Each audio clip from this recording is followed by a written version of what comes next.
I'm a huge fan of JRPGs, both new and old alike, but I'm an even bigger fan of old JRPGs being brought forward with modern sensibilities in mind. I'm proud to say that Dragon Quest VII Reimagined will be the first Dragon Quest game that I've played through to completion because it's such a joy to play. With that being said, I'm just going to share my thoughts. I'm only 12 hours in, so this won't be super in depth. Starting off with the presentation, Dragon Quest VII Reimagined is a joy to look at and listen to. This game sports a warm and inviting diorama art style, and while streaming, I had countless people jumping in saying how good and cutesy the game looked. This is a good thing when you consider how long JRPGs tend to be. Having something that looks and sounds good makes the repetition of playing a long game way more bearable. I understand that this style isn't for everyone though, as I would occasionally have people come in and say how the game looked off or flat out ugly. The color palette really assists in delivering the storybook aesthetic that I heard so much about leading up to this game's release. Colors are vibrant in areas and drab in others, respectively, giving this game the ability to convey textures and materials appropriately. The music is amazing. It's simple as that. There hasn't been a time where the music doesn't fit the mood or the moment. It's simply delightful hearing the orchestrated music at all times. It never gets old. The voice acting and sound design are on par with the music. Characters sound authentic and emotional when they need to, and traversing menus and activating abilities sounds great. I'm 12 hours in and I'm not annoyed of them yet, so I doubt I will be when I'm at the 70-hour mark. Speaking of navigating menus, next up is the gameplay. This game is very basic in its execution of combat. It's turn based, where stats dictate how often you go, who goes first, and how effective hits, dodging, magic, buff, and debuff abilities are. Just because it's basic, that doesn't mean it's bad, though.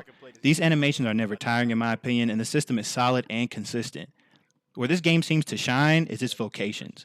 In this game, you can switch and level up classes to learn new abilities, making characters way more effective and diverse in your party. I literally just got to the story arc that lets you do this though, so I can't speak on how good or fleshed out this aspect of the game is. It seems really cool, and I remember hearing about a dual class system that I'm very excited to try out. I have roles in mind for my party right now, and I can't wait to piece together abilities that let me live out my power fantasies.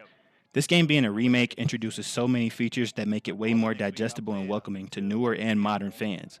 There's a sprint button when out in the overworld and in towns, a speed setting for combat, along with an auto battler feature. Freedom of difficulty adjustment with sliders for those who want the ultimate challenge or to only experience the story, and a fast travel system once you've discovered certain areas. That, along with the removed and streamlined content, looks to make this game an easier pickup for those who didn't care of the length of the older versions. When it comes to this game's loop, I find it engaging and I anticipate getting to each island as they all have their own conflicts. The loop of find island map pieces, go to them in the past, solve problems, and see how things are in the present is always exhilarating because I'm looking forward to the new enemies, environments, and ways that they'll affect my party.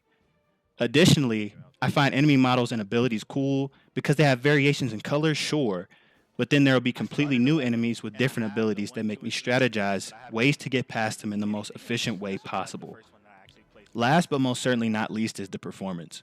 I'm playing this on my PC that has a Ryzen 9900X and a 9070 XT, and my ROG Ally X is my handheld.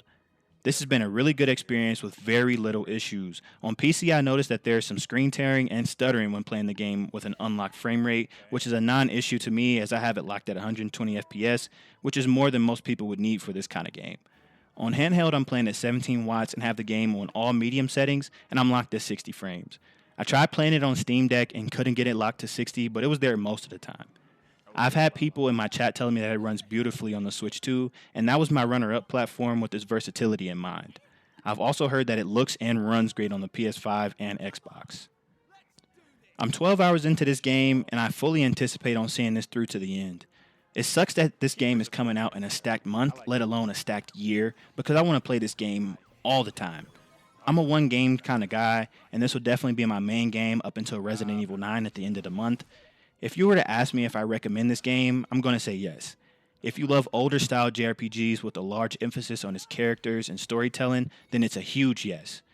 I'll be back in maybe 2 weeks to give you a full review of this game, but I highly doubt my opinion will change, so it'll certainly sound very samey. Thanks if you made it this far, and I can't wait to get back to you all on the next one. I might try to beat like 11 or I don't know, maybe 1 or 3, because 3 comes before 1 and 2.